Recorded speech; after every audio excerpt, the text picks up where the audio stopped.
Hello, welcome to EE16B. Today I will be giving a quick mini lecture on differential equations.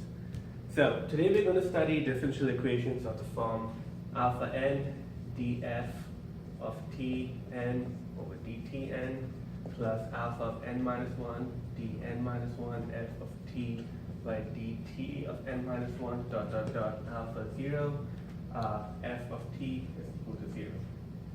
So this is what you'd call an nth order differential equation provided alpha n, where alpha n is not equal to 0.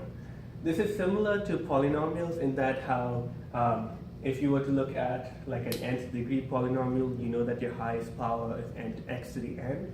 In the same way, if you look at an nth degree differential equation, you know that the highest derivative you have is dn f of t by dtn. For example, if you look at 2 d2 f of t over dt squared plus 1 d f of t over dt is equal to 0.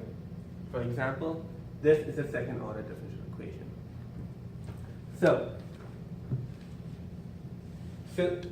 in a manner similar to how you need n different equations to, like a polynomial has n different roots.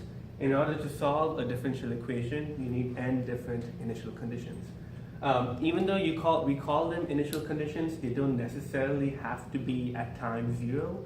You just need the evaluation of the function at particular time points.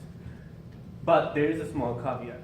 So if you consider this differential equation, you need to have n initial conditions of the form like f of t0 is equal to, say, beta 0, f df of dt times t0 is equal to beta 1, df over dt squared of t0 is equal to beta 2, and so on. So you need, the caveat is that you need, for each different derivative, you need an initial condition. So if you have another point that's like f of t a is equal to beta a, these you don't get any new information from this.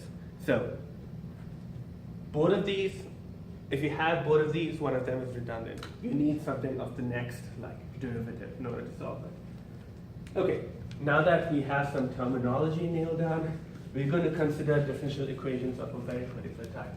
So perhaps one of the most common types of differential equations are differential equations of the form df over dt is equal to f of t. So this is a differential equation whose derivative is equal to itself. So the solution to this differential equation are functions of the form f of t is equal to alpha times e to the t, where alpha is some scalar value. You can check that this is indeed a solution by noting that df of t over dt is equal to alpha d by dt e to the t, which is equal to alpha e to the t. So this alone does not give us enough information to uniquely determine what the function is, because we still need to determine what alpha is. This is where the initial conditions come in. So say you have the evaluation at a particular point. So like f of t0 is equal to alpha 0, for example. This tells us that alpha e to the t0 is equal to alpha 0, or alpha is equal to alpha 0 e to the minus t0. Okay, cool. So now we know how to solve differential equations of this form. So now we're going to step it up a little bit and look at differential equations of the form df of t by dt is equal to lambda f of t. So let me just write that again here. Lambda times f of t. So differential equations of these form have a similar solution to the one we just discussed. They have a solution, f of t is equal to alpha e to the lambda t. You can verify that this is indeed a solution by taking the derivative. So df of t over dt is equal to alpha e to the lambda t d by dt of lambda t. This is by the chain rule, which is equal to alpha e to the lambda t times lambda. Now this whole thing is simply equal to lambda times f of t. So now we verified that this is indeed a solution to the above differential equation. But let's take a step again, as with the previous case, in order to determine alpha, we would need an initial condition. But let's take a step back for a second and look at the derivative in particular. So, one interesting fact of the derivative is that it is linear as a function of functions. So the best way to illustrate this is to note that, so let f of t and g of t be any two arbitrary functions of time, then d by dt of alpha f of t plus beta g of t, where alpha and beta are simply scalars. This whole thing is equal to alpha d by dt f of t plus beta d by dt g of t. And this verifies that the derivative as a function of functions is in fact, linear. So, one, if you think of a linear function, we often try and characterize it in terms of its eigenvalues and eigenvectors. So, if I say f of t is equal to c times e to the lambda t, where c is some constant and lambda is some constant, I can note that d by dt of f of t is equal to lambda f of t. Now, if you look at this equation very closely and you try and abstract this away, this looks like it's an eigenvector. This looks like an eigenvalue relationship, where lambda is the eigenvalue and f of t is an eigenvector, or it's commonly called like an eigenfunction of the derivative. This is really useful. It basically shows that it basically sort of hints at trying to look at diagonalization when solving differential equations. So, speaking of diagonalization, let's start setting up matrix differential equations.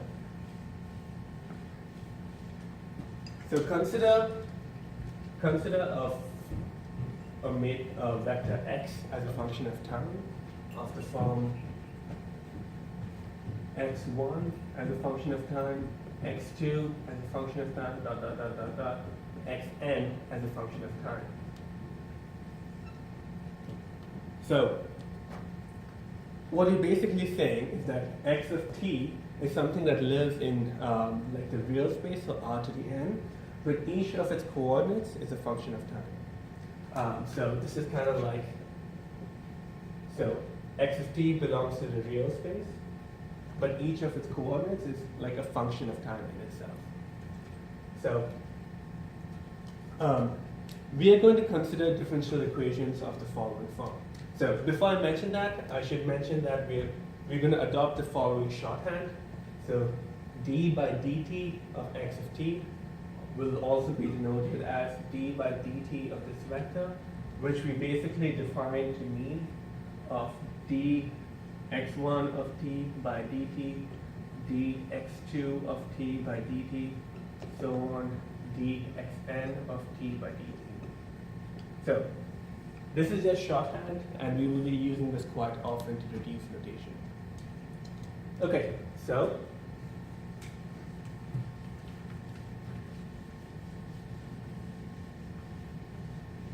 we are going to consider differential equations of the form d by dt of x1 of t, xn of t is equal to some matrix of x1 of t, x2 of t, xn of t. where the matrix values are like A11, A12, dot, dot, dot, dot, A21, and so on. And we're going to denote this matrix to be A. Cool?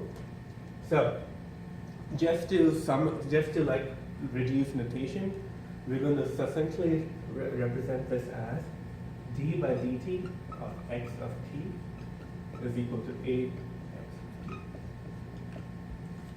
Quite a lot of problems can be modeled this way. So what this tells us is that the change of x1 of t is somehow related, linearly related to the positions, the values, the functions at this time. So with A, we can basically capture the correlations in the system that we're working with. So, for example, if you were to look at a function of the form like dx1 of t by dt is equal to 2x3 of t plus 5x4 of t minus 2dx2 over dt. Functions like these are really hard to solve on your own. And this is one of the reasons why we set it up in this form. Because now we're presenting to you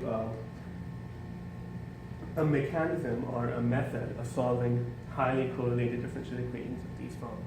So when I presented this in discussion, I got a lot of questions on how we take this into account.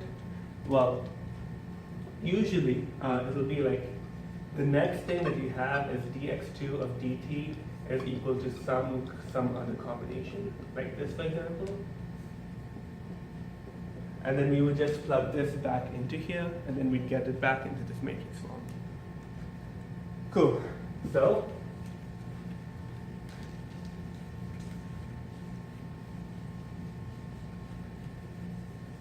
we're going to look at this in detail.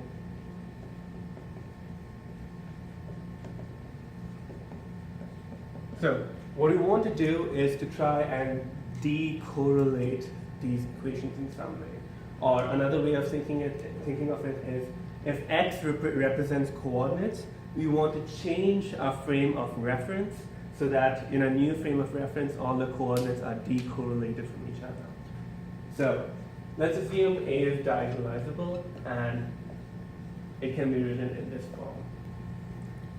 So D is a diagonal matrix that consists of the eigenvalues along its diagonal, and P is a matrix whose columns are the corresponding eigenvectors of A.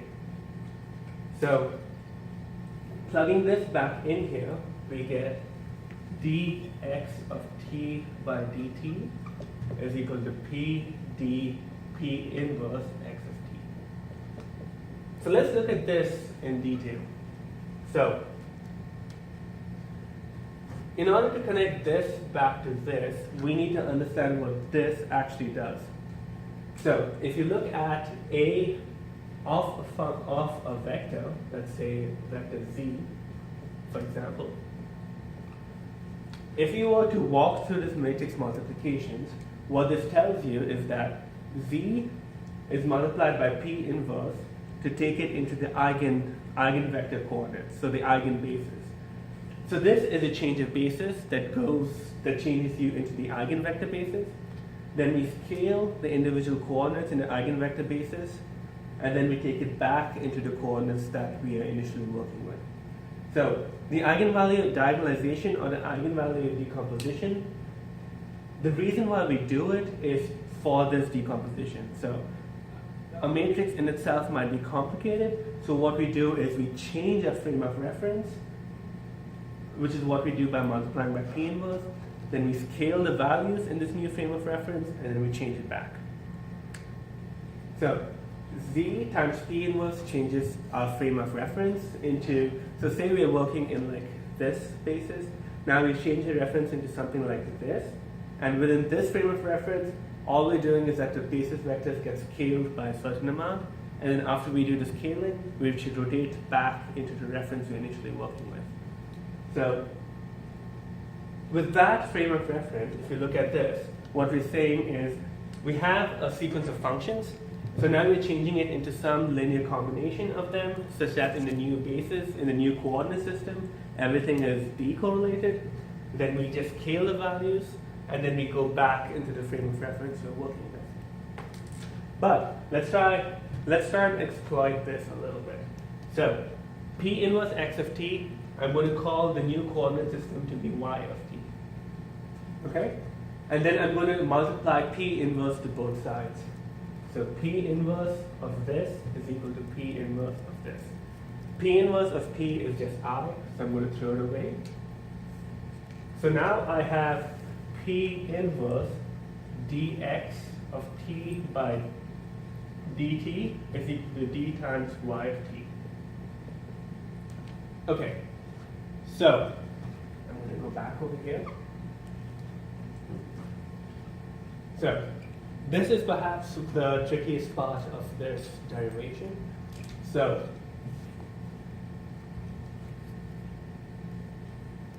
I'm going to show you that P inverse d by dt of x of t is equal to d by dt P inverse of x of t. So what I'm telling you is that the P inverse can be brought inside the derivative function. And this is an effect of the derivative being linear. So, for example, let P inverse is equal to, say, P11, P12 dot P1n times P1n. And now we're going to look at the first value, right? So like, let's consider P inverse of x. This is equal to x1 dot dot dot xn. So the first coordinate is going to be P11 x1 plus P12 x2 dot dot dot dot. And then here will be the rest of the values. So now, if you take the derivative of this part, because P11 are just scalar values, you can note that, where do I write this? Okay, going back here, you can note that d by dt of P11 x1 plus P12 x2 dot dot dot is equal to P11 dx1 plus P12 dx2 and so on. So basically over here we've exploited the fact that the derivative is linear as a function of x1, x2, x3 and so on, which is why we can permute these two. And once you do this, the rest of it is fairly straightforward.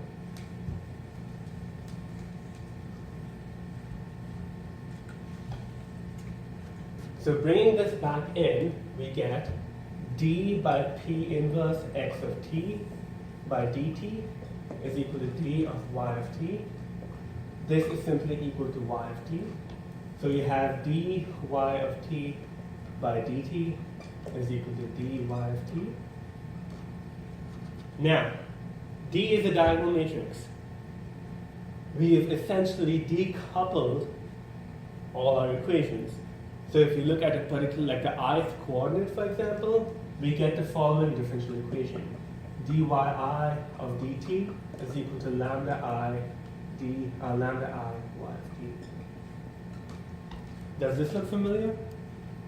We solved this before. So just as a reminder, D is a diagonal matrix whose values are lambda 1, lambda 2, dot, dot, dot, lambda n, and everywhere else is zeros. So, keeping in mind that this is a diagonal matrix, we can it basically boils down to scaling each individual coordinate. So we've reduced our complex set of differential equations into something as small as this. And we know how to solve this, which is pretty cool. Okay. So one important thing to remember is that after you solve for yi of t, you need to take it back into the original frame of reference. So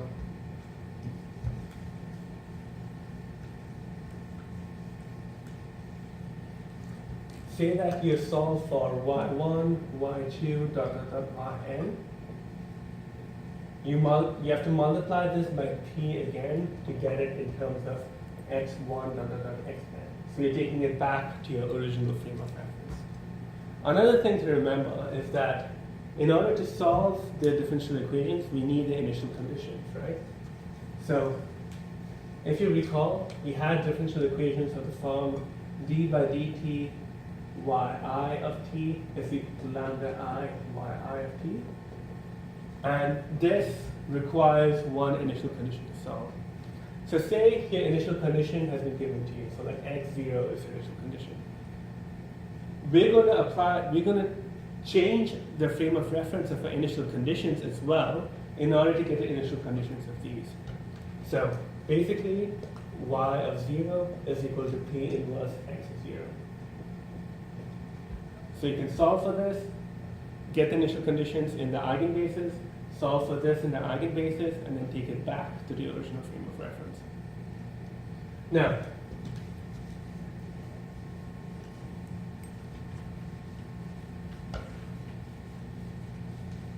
we can use this framework to solve nth order differential equations, and all we do for that is we simply model it as follows. So like f of t df of t by dt d of n minus 1 f of t by dt whole d of t is equal to some matrix times f of t df of t by dt and so on. So this also connects to why you look at why the relationship is made of with polynomials. Because if you look at this, if you remember how we solve for the eigenvalues, we look at the determinant of the matrix A. That's how differential equations are connected to polynomials. Because in solving for the eigenvalues for A, we basically set up a polynomial equation that's based on A. Okay, cool. One last thing I will note before I pass it on, before I end this module is sometimes you're going to have differential equations of the form d by dt x of t is equal to a x of t plus some constant p of t. So one way of solving this is, let's say A has a diagonalization p d p inverse. We can take everything to the eigenbasis, including constant p, so that y equal to p inverse x of t. Then this differential equation becomes d by dt y of t plus dy of t is equal to p plus p inverse of b. Now I'm just going to call this c, just because we're simply changing the constant into a new vector. So we're going to call this constant c. And now within this framework, we have differential equations of the form, if you look at each individual coordinate, dy of t over dt is equal to lambda I yi of t plus ci. We haven't seen how to solve differential equations of this form yet, but we're going to exploit a clever little trick on the derivative. So we have two cases. One is when lambda I is equal to 0 and lambda I is not equal to 0. If lambda I is equal to 0, we have dyi over dt is equal to ci, and the solution for this differential equation is fairly straightforward. It's basically, so differential equations of these form are fairly straightforward to solve. So like yi of t is simply equal to ci t plus some constant term, which I'm just going to call di. So if lambda I is equal to 0, you can solve it pretty straightforward in this way. And now if lambda I is not equal to 0, I'm going to define zi of t is equal to lambda I yi of t plus ci, then note that dzi of t over dt is equal to lambda I dyi of t over dt. So using this in this differential equation, we see that this becomes zi of t. This becomes 1 over lambda I ci of t, the derivative of it, of course. So then this tells us that this whole thing becomes dzi of t over dt as equal to lambda I ci of t. And now you know how to solve this differential equation. So the one added step is that after solving for zi, you need to convert it back to yi and then convert it back into xi, which can be tedious. But the most of the differential equations you're going to come across in this class are going to be surface differential equations, and there's a way to avoid this by exploiting circuit properties. And that's all I have to say.